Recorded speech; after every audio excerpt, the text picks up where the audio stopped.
So what if the Pixel 7 Pro looks a lot like its predecessor, but with added hardware improvements you really can't see? Because yes, we have some new leaks on the capabilities of the Pixel 7 Pro that require more than just software. There's a complete unboxing showing more of the details that we can expect for the Pixel Watch, and it's not all good. And if you think holding on to your old AirPods is a good idea because of some leaks or bugs that happened, well, think again.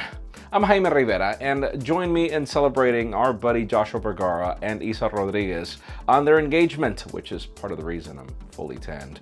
This is Pocketnow Daily.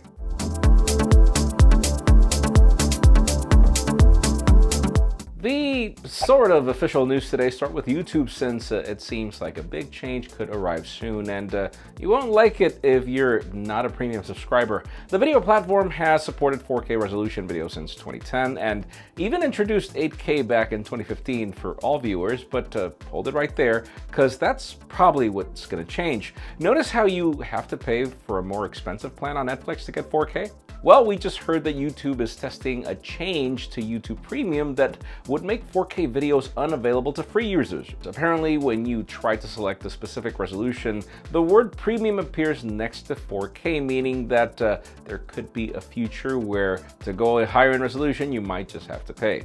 This would be the first time the company does something like this, but definitely not new to the industry, as Netflix does it and Stadia did it, RIP. Here's the thing though, YouTube Premium is one service I don't really debate because I do feel ads are getting out of control, and you get YouTube Music included, plus video downloads, background play, etc. Let us know in the comments if you like the idea of Premium or prefer to keep things the way they are. Moving on, let's talk about Apple, because it seems that bugs just got a lot of hopes up. If you remember back at the latest Apple event, Cupertino announced adaptive transparency as an AirPods Pro 2 feature. The company extensively talked about how it helps block loud sounds such as sirens, construction work, or loudspeakers at a concert without blocking the rest of the stuff you really want to hear. Well, iOS 16.1 beta had a lot of people happy about this toggle also appearing for owners of current AirPods Max and the first generation AirPods Pro, and that's where the problem is. See, Mark Gurman just came on record to state that this is a bug on Twitter, and listen, I did read some reports that people played with it on AirPods Max, but it's hard to confirm or to know if it was really working. That being said, it's not like if Apple hasn't backed off on ideas, for example, making Stage Manager an M1 Pro exclusive and now available to others, so probably this won't be an exclusive. We don't know. Could be something they're testing, and Apple always does this. Now let's talk about Google, since we have new details about the Pixel Watch, and there are things to like and things to not like. The new device will supposedly be unveiled on Thursday, and sticking to Google's tradition, we have major leaks about its design, interface, and its partnership with Fitbit, which Google also owns. According to the report, the watch will be able to track heart rate, sports activities, and offer native support for Maps and Wallet. It will also bring integration with Photos, allowing images stored there to be used as wallpapers. The report also revealed that it will come with 6 free months of membership for Fitbit Premium. However, it will work with a Google account, meaning if you use it as a fitness tracking app, well, you'll probably have to merge accounts. A promo video also confirmed 3 different versions, each of them with a different strap and mechanism. Now, off to the weird stuff. Remember that photo of the packaging that was shared on Reddit? Well, now we have a full unboxing of the Pixel Watch, as expected. First, it seems the watch bands are proprietary and almost reminding me of the ones Samsung used on Galaxy watches years ago, before they realized doing proprietary bands was not a good idea. The second weird thing is that on an offset photo, you get to see the gigantic bezels, which almost make you wonder why this watch has glass that wraps all around if most of it is just for show.